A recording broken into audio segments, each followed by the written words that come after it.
This is just a brief overview of Chapter 2. Take the time to read over the chapter and look at all of the examples.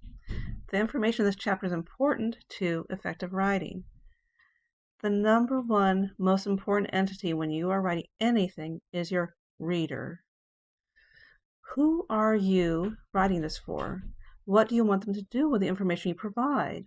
What do you need to give them to help them understand and act upon the information you give them? So, the first step in writing for your readers is to determine your purpose for writing. Are you wanting to convince someone to buy something? Are you wanting to help someone assemble some machinery?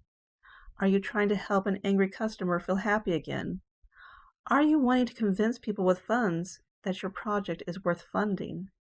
Once you know what you are seeking to accomplish, your next step is to identify your readers. Are they your coworkers? Are they your superiors?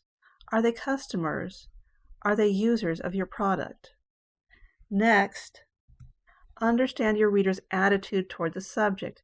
How is your reader likely to feel? You may need to do some research into the reader or type of reader you're writing for. After that, understand your reader's knowledge about the subject.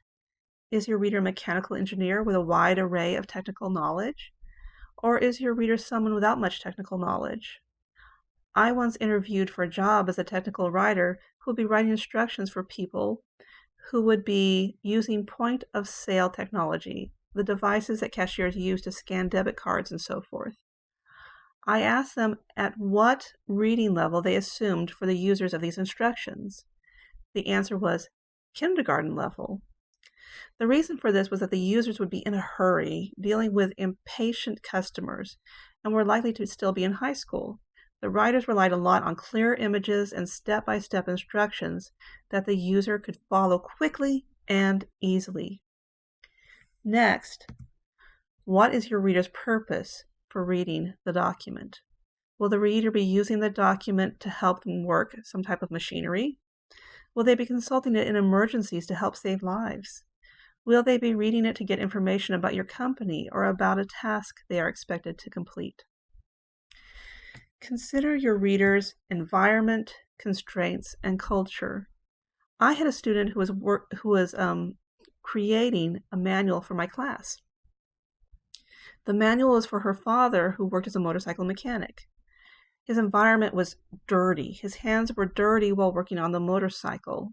So she laminated each page of the manual and created a way for the manual to stand up freely without being held. Also, read in Chapter 2 about the mistakes in advertising some companies made when trying to sell deodorant and baby food to customers outside of the United States of America. Design elements that work for one culture will not always work for another. Now you should read Chapter 2. While you read, take notes.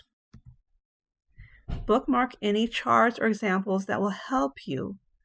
After you read Chapter 2, read the instructions for the reader profile carefully. Next, complete and submit the reader profile as a Word or PDF file attachment to the assignment. Have a great week.